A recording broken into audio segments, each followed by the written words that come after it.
What's up, guys? Welcome back to the YouTube channel. I just got over here shop. I'm over at Brian's. Happy's out here with me today too, so he's hanging out. JW is in there working on his car, so it's gonna be a fun day. I had to go work on the motorhome a little bit this morning. I'm only gonna work on this thing a few minutes today. So we made some good passes at Thunder Valley. We made those two passes, 539, 544 first pass. We had a vacuum pump on it. It made pressure, but then we took it off. Second pass, it had no vacuum pump, but a single number 16 line, and that was not enough. It actually made 7 pounds of crankcase pressure. So I talked to a reputable data logger, somebody that has data on a bunch of stuff, and I was asking him, does he data log pan vac? And he said yes. He doesn't have a crankcase. I guess I should call it, he logs crankcase pressure, not crankcase vacuum, because he doesn't have a vacuum pump. He said at very high boost, he has about 3 pounds of boost pressure in the valve cover. He also is running 2 number 16s. So that gives me some, I was trying to figure out if I needed to be aiming for 0. Obviously 0 would be perfect, but if some other people are seeing some pressure, and it's probably one of those things, most turbo cars and supercharged cars, they don't log it. So they're not going to know if they got it or not. So we are going to be, today, going to be getting everything ready to put the other number 16 line to run all the way to the back. I went on eBay, we ordered another line. That'll be here probably Monday, so I got to weld another bulkhead fitting together, drill holes, and get all this done. But I think my tune-up, I was talking to Brian, I was talking to a bunch of other folks as well, and we think possibly we're rattling the rings when we are under boost pressure because we got this thing so rich. And I'm gonna lean it up a little bit. I was looking at older data logs. My fastest pass ever was a 440 something at over 160 miles an hour.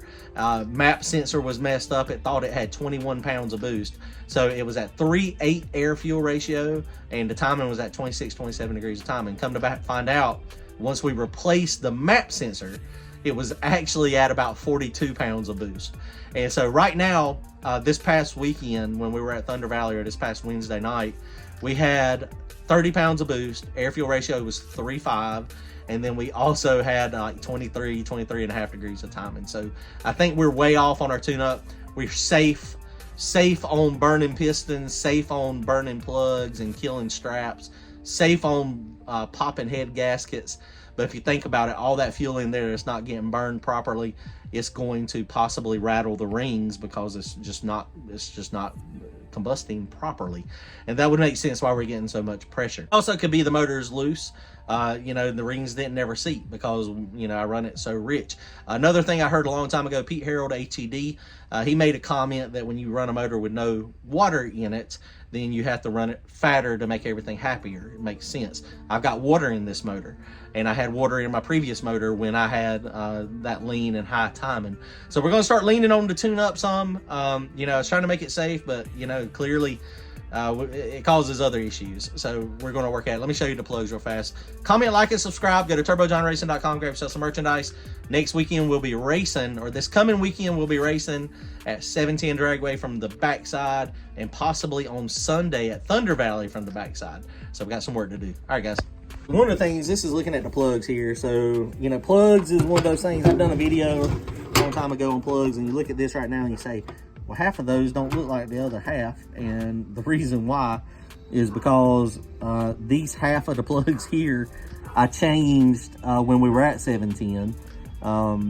And these half over here, I don't know when I changed those, honestly, but I only had 8 plugs. And apparently it was in between rounds. So if y'all have noticed with me, and this is not the proper way to do it at all, but fixed is fixed. And so apparently I pulled some plugs out half the motor, and actually I probably pulled them all. I don't know what happened. But I fixed it and only changed half the plugs, and I didn't change the other half. So this half here's got less runs than this half over here. But if you look over here, you can still see, even though they look brown, the timing mark is, I would say, barely coming on to this thing. The cadmium is still down on there, but it's all brown in this color just because that's kind of rusty, and that's kind of, as they fire a while, that's kind of what they do sometimes. So it definitely needs more timing. I would definitely say that out of everything. Now, this is, you know, one of the things with the aggressive timing when you're adjusting. I'm gonna order some new plugs. We'll put new plugs in it, and next time we're at the track, we'll actually start reading the plugs real good. See, that one right there is barely coming onto the tip as well. And it's just one of those things you have to kind of play with it. These have, I don't know how many passes those over there have. It's a lot. Over here on this side, these don't have, but these have got now like 5 or 6 passes on them. The cadmium is still on the side here up on that base ring, so it's not getting hot at all, trying to burn it. You can kind of see some people will look at that on the timing on the side. They'll say, okay, well, that's the timing mark right there, all the way on that bend, but it kind of looks like it is, you know, up before the bend, just coming onto the tip up there. Honestly, it's kind of hard to tell, but the air fuel ratio, clearly you can see the cadmium is still there. It's not really flaky. It's flaky over here just because it's kind of old, but it's still there. So we're gonna lean it out. We're gonna lean the thing out and add I'm gonna lean it out from 3.5 air fuel ratio to 3.7, and I'm gonna add a degree of timing. A lot of people, it's not the best method to do that. You do one at a time, but I'm pretty sure it's low on timing, and I'm pretty sure that it's rich.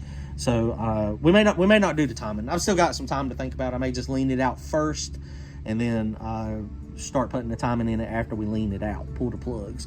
So that's what the plugs look like. So we're gonna slide these back in for right now.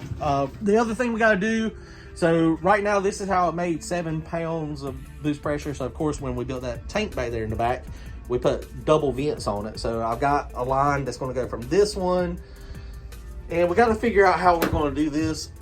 This would work better if it was up here higher, but this is in this this tray here. My coils are over here, but over here is empty, but I can't get to it on this back side. So it's probably going to be just over here on the other side of this again, closer to the valve cover. I might be able to, maybe I might move this one over. Actually, I might do it over here. I might move some of this wiring stuff and move it to this side, move that fire suppression line. That may be what I do to get it kind of a little further away. But we got to get this other line run through, or actually I could mount it back here too. There's no room on the other side. So we're gonna make the bulkhead fitting today and try to get this done.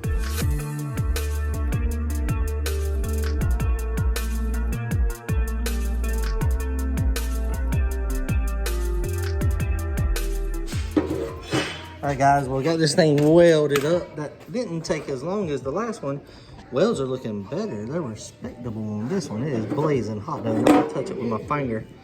So let's go see if we can find a spot to mount this in the car.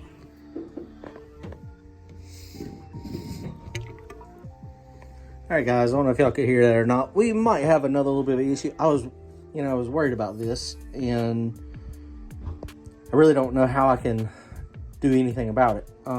Basically, what you want is this line is way up above the ceiling, right? So it's way up, and then this one kind of, it was giving me a spot that goes up too. So the line comes down right here, but it's not, I don't know that I can make this from here. That point is lower than this. Ideally, what you would have is this thing would be all uphill and then down, and then anything that made it up the line, if it didn't make it up the hill, then it would go back down and roll back down into the valve cover. But since it goes up and then down and then back up, it's like a roller coaster. It's got some moisture or some oil in it. Shoot, I have no idea what I'm gonna do here. This is, like I said, this is where I initially wanted to put it, was here, the bulkheads. And then that way it would be, you know, uphill to here. And then it would simply go back down to the valve cover and then make it so that it would be fine. But I can't access this here because of that. There's nothing there. But I just can't get to it because it's blocked in down there. Unless I cut it out from the backside potentially. Okay, I need to rethink this and see you know, what I'm gonna do, because I don't know that. The only other solution would be to have some type of drain at this low area, maybe another hose with a fitting on it that would allow the moisture to fall down into that, or the oil. Shoot. And I know that we did have it leaking when we took the pump off. The pump, it was leaking out of the valve, out of that joint there. But I don't know how much, you know, come out the second time when we were running it with no vacuum pump. Okay, we got some thinking to do. So that's not gonna happen. That's not gonna happen today. So I'm not gonna drill any more holes. We got that one done. We got to get a game plan on how to get it through there without creating a dip. We don't want a dip. We want it to go from the valve cover up to the roof and then down to the tank in the back. So, okay, we got some work to do. All right, guys, so I'm draining the oil out of this thing. The oil actually does not look terrible. It is a little milky, but it's not terrible. So I'm still trying to figure out this, what I'm gonna do with this drain line here, or not drain line, the vent line. So I can't run it just straight through the middle of the car, although that would be the best shot at getting it all back there. So I'm trying to figure out exactly what I'm gonna do. This right here is not gonna work. There is a little bit of fluid in here, a little bit of oil. I mean, you can hear it when I blow in it. Here, suck back. I mean, after every pass, I mean, I guess I could suck those things out. I guess that's where the 1.25" line would be a lot bigger. The dash 20 would be a lot better because, you know, it's not stopping it up. Now, this thing had 7 pounds of boost pressure on it, so there's no way that stopped the flow of pressure going that way. But you notice I got this thing hooked up, and so I'm draining the oil down there. I've got my little quick drain valve. So I decided I wanted to put pressure on the valve cover and just listen. And all the spark plugs are out of it still, but listen to this when I pressurize it just a little bit.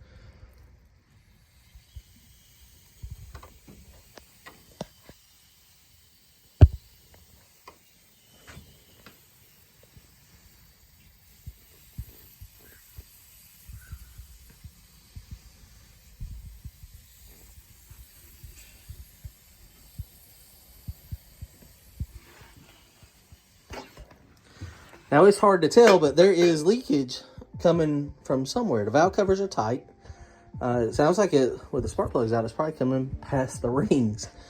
So with me pressurizing the crankcase, it is doing exactly what it looks like, blow by. You know, aluminum blocks are hard to seal up. So, I mean, maybe it's got a leak in the intake gasket too, possibly. So I'm fixing to try. I don't have a way to smoke test this thing. Smoke testing it would be probably the easiest thing to do. Let's keep hunting. I mean, the motor clearly is running fine. I mean, it ran 143 miles an hour with only 30 pounds of boost. Fat as all get out. So looking at the tune and looking at what it ran with that boost, clearly the motor is not hurt. So it may be, it may just have some blow by because of the gaps in the rings. And that's one thing I did do. These rings are gap pretty wide. They're 32 thousandths on the top ring and 35-ish on the second ring. So, you know, that's a lot, generally speaking. That is a methanol car, so I mean, maybe we didn't ever seat the rings. I saw a couple people said something about starting them up on gasoline to seat the rings to get the, you know, the heat in there. We didn't do that, so I mean, maybe we glazed over the cylinder walls. Maybe that's part of the issue. All right, guys, we're almost done draining the oil down there.